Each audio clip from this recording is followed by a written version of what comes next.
Assalamualaikum warahmatullahi wabarakatuh. Halo teman-teman. Perkenalkan, nama saya Nur Paulis dari Pendidikan IPSB tahun 2018. Nah, untuk memenuhi tugas dari mata kuliah strategi pembelajaran, maka dibuatlah video simulasi pembelajaran dengan materi permintaan dan penawaran. Oke, itu saja. Selamat menonton. Assalamualaikum warahmatullahi wabarakatuh. Selamat siang anak-anak. Sebelum kita memulai pembelajaran pada siang hari ini, marilah kita berdoa terlebih dahulu. Berdoa dipersilakan.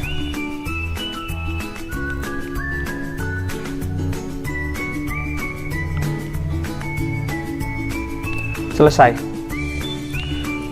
Bapak presensi terlebih dahulu ya. Alfanur Abidin hadir, baik. Asmungi hadir juga. Delena Vanda hadir. Fani Akbar hadir juga ya.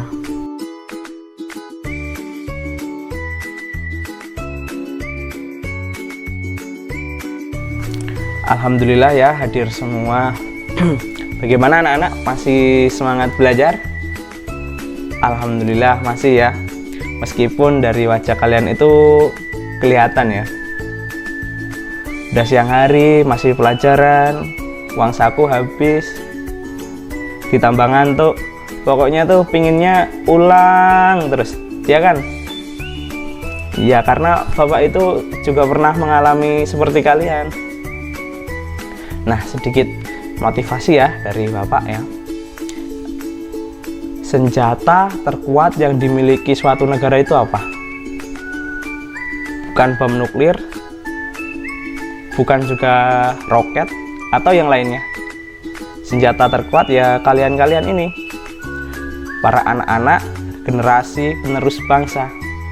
Ibaratnya kalian itu tombak, ujung tombak yang sedang tumpul.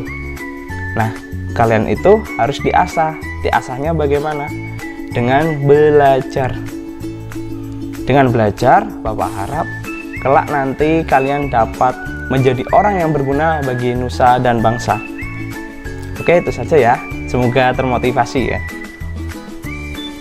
Nah, pada siang hari ini kita akan belajar tentang permintaan dan penawaran.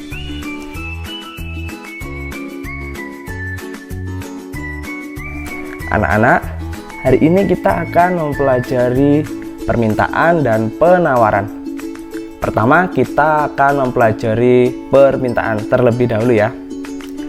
Nah, agar kalian memahami makna dari permintaan, pertama-tama kalian harus menempatkan diri seolah-olah sebagai seorang pembeli. Sebagai seorang pembeli, pastinya ada kebutuhan yang ingin ia beli. Misalnya ya, saat tahun ajaran baru, kalian sangat membutuhkan perlengkapan alat tulis, misalnya buku. Padahal pada waktu itu, harga dari buku sedang tinggi-tingginya karena dipacu oleh permintaan yang semakin tinggi pula. Tetapi karena itu merupakan kebutuhan yang sangat penting, meskipun harga dari buku tersebut tinggi, kalian tetap akan membelinya. Begitu pula sebaliknya, ketika harga dari buku itu turun dari harga biasanya, maka jumlah barang yang ingin dibeli oleh masyarakat juga tetap akan banyak. Nah, anak-anak, dari sedikit penjelasan dari Bapak, apakah ada yang ingin berpendapat tentang apa sih pengertian dari permintaan? Ayo silakan angkat tangan. Ya, Heri, silakan berpendapat.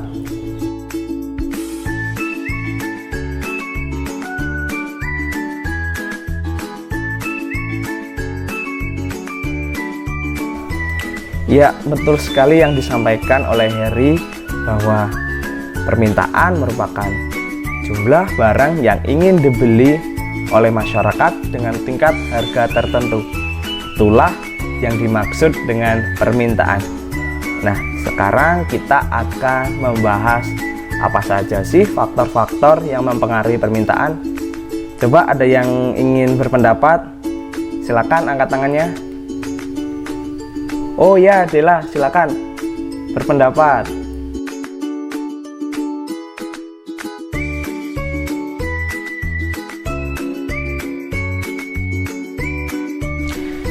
Iya, betul sekali ya yang disampaikan oleh Dela, bahwa harga barang itu sangat mempengaruhi permintaan. Misalnya harga suatu barang mula-mula 10.000, kemudian mengalami peningkatan menjadi 20.000. Nah, peningkatan tersebut pastinya akan sangat mempengaruhi daya beli dari masyarakat. Akhirnya masyarakat enggan untuk membeli barang tersebut. Permintaan pun akan menurun. Begitu pula sebaliknya, apabila harga barangnya menurun menjadi Rp5.000 misalnya, permintaan terhadap barang tersebut kemungkinan akan meningkat. Yang lain, ada yang ingin berpendapat? Ya, Fajar, silakan.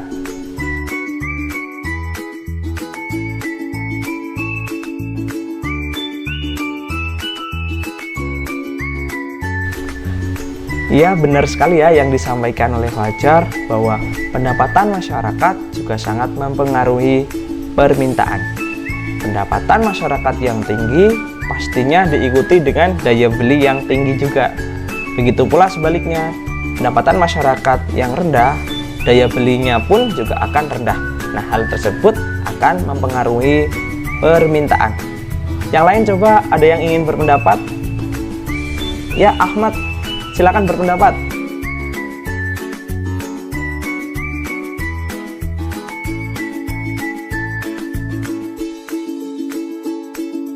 Betul sekali ya yang disampaikan oleh Ahmad, bahwa kualitas barang sangat mempengaruhi permintaan. Misalnya handphone X dan handphone Y. Handphone X memiliki kualitas yang lebih baik dibandingkan handphone Y, padahal keduanya memiliki spesifikasi yang sama, dan harga handphone X yang lebih mahal dibandingkan handphone Y. Tetapi karena kualitasnya lebih baik, masyarakat akan memilih handphone X. Oke, yang lain coba ada yang ingin berpendapat? Tidak ada? Baik ya, Bapak lanjutkan ya. Faktor berikutnya adalah selera masyarakat. Bapak beri contoh. Dulu masyarakat lebih memilih es teh. Kemudian seiring berkembangnya zaman muncul Thai tea, es teh jenis baru, teh yang dicampur dengan susu. Nah, karena adanya perubahan tersebutlah selera masyarakat yang awalnya menyukai es teh beralih ke Thai tea. Faktor berikutnya adalah harga barang lain. Misalnya ya, saat ini harga kopi sedang naik, sedangkan harga teh sedang turun. Masyarakat yang memiliki daya beli yang rendah pastinya akan lebih memilih teh karena merupakan barang pengganti dari kopi. Nah, faktor berikutnya adalah jumlah penduduk. Jumlah penduduk sangat mempengaruhi permintaan. Jumlah penduduknya yang besar pasti memiliki kebutuhan yang besar pula. Begitu pula sebaliknya, jumlah penduduk yang lebih sedikit, kebutuhannya pun juga sedikit. Dan faktor yang terakhir adalah adanya ramalan masa depan. Misalnya ya, Bapak kasih contoh. Pada suatu daerah akan dibangun jalan raya. Masyarakat pastinya akan berbondong-bondong membeli tanah atau lahan yang ada di sekitar jalan raya tersebut, karena mereka beranggapan bahwa suatu saat pasti harga tanah tersebut akan melonjak tinggi. Itulah faktor-faktor yang mempengaruhi permintaan. Kemudian, bagaimana sih hukum permintaan? Nah, ketika harga barang itu naik, maka permintaan terhadap barang tersebut akan turun. Begitu pula sebaliknya, ketika harga suatu barang itu turun, maka permintaan terhadap barang tersebut akan naik.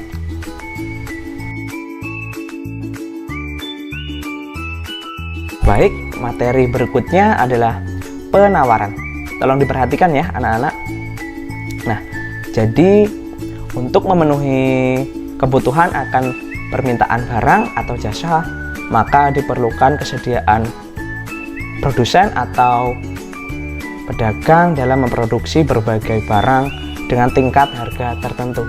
Itulah yang biasanya kita sebut dengan penawaran.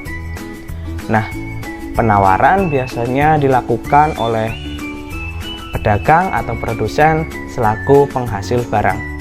Produsen dituntut untuk menghasilkan berbagai jenis barang sesuai dengan kebutuhan konsumen. Semua hasil barang tersebutlah yang kelak akan ditawarkan kepada konsumen. Jadi anak-anak, yang dimaksud dengan penawaran adalah kesediaan penjual dalam menjual berbagai barang dengan tingkat harga tertentu dan kurun waktu tertentu.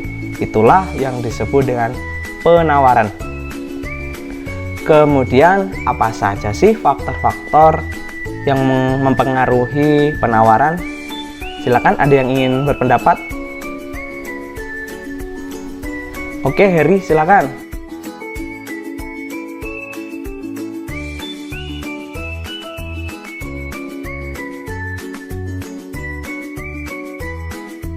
Betul sekali ya yang disampaikan oleh Heri, bahwa biaya produksi sangat mempengaruhi penawaran. Pastinya dalam menghasilkan suatu barang memerlukan biaya produksi. Tinggi rendahnya biaya produksi juga akan sangat mempengaruhi besarnya harga barang tersebut.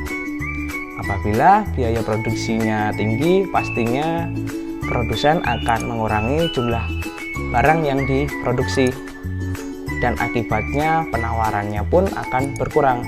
Begitu pula sebaliknya, apabila biaya produksinya rendah, maka produsen akan meningkatkan jumlah produksinya dan mengakibatkan penawarannya bertambah. Mungkin ada yang lain anak-anak yang mau berpendapat? Ya, Dinda, coba silakan.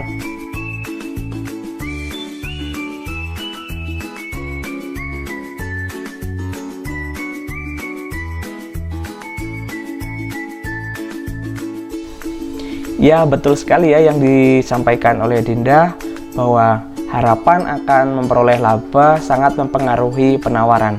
Karena ketika seorang produsen itu menginginkan laba yang lebih besar, maka ia pun akan meningkatkan produksi barangnya, serta mengembangkan dan memperluas usahanya demi memperoleh keuntungan yang jauh lebih besar lagi. Yang lain coba, ada yang mau berpendapat? Oke, kalau tidak ada, Bapak lanjutkan ya ke faktor berikutnya. Faktor berikutnya adalah teknologi. Nah, penggunaan teknologi juga sangat mempengaruhi permintaan ya anak-anak. Teknologi yang lebih tinggi pastinya menghasilkan kualitas barang yang lebih bagus. Begitu pula sebaliknya. Nah, kualitas dari barang tersebutlah yang akan mempengaruhi penawaran. Dan faktor berikutnya adalah faktor-faktor non-ekonomi seperti adanya bencana alam, adanya larangan impor, atau kebijakan pemerintah. Baik anak-anak, itulah faktor-faktor yang mempengaruhi penawaran. Kemudian bagaimana sih bunyi hukum penawaran? Nah, ketika harga suatu barang itu tinggi, maka penawarannya pun juga akan bertambah banyak. Dan apabila harga suatu barangnya itu rendah, maka penawarannya pun akan berkurang. Baik anak-anak, Itu saja materi yang ingin Bapak sampaikan. Apabila ada pertanyaan, silakan angkat tangan. Ayo angkat tangan yang ingin bertanya. Oke Dinda, coba ayo, ingin bertanya apa?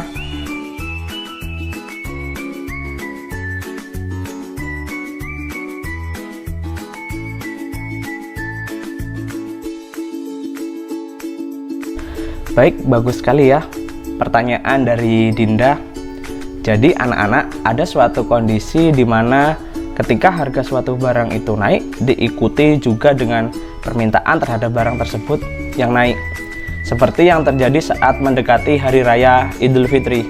Nah, saat mendekati Hari Raya Idul Fitri, kebutuhan terhadap suatu barang tersebut menjadi sangat penting. Akibatnya, meskipun harga suatu barang itu meningkat, masyarakat tetap akan membelinya. Bagaimana Dinda? Paham? Oke, alhamdulillah. Yang lain mungkin ada yang mau bertanya? Oke, tidak ada ya. Baik, jika tidak ada pertanyaan, Bapak rasa cukup sampai di sini ya. Jadi kesimpulan pembelajaran kita pada siang hari ini adalah permintaan dan penawaran merupakan salah satu kegiatan manusia selaku makhluk hidup sosial dalam memenuhi kebutuhannya. Faktor-faktor permintaan meliputi harga barang, pendapatan masyarakat, jumlah penduduk, selera masyarakat, harga barang lain, kualitas barang, dan ramalan akan masa depan. Faktor-faktor pada penawaran seperti biaya produksi, teknologi, harapan akan memperoleh laba, dan faktor-faktor non-ekonomi seperti bencana alam, kebijakan pemerintah, dan larangan impor. Baik, itu saja dari Bapak. Apabila ada kesalahan tutur kata yang kurang berkenan, Bapak minta maaf sebesar-besarnya ya. Wassalamualaikum warahmatullahi wabarakatuh. Halo teman-teman, terima kasih yang sudah menonton video saya sampai akhir. Semoga bermanfaat. Saran dan kritikannya saya tunggu di kolom komentar. Oke, assalamualaikum warahmatullahi wabarakatuh.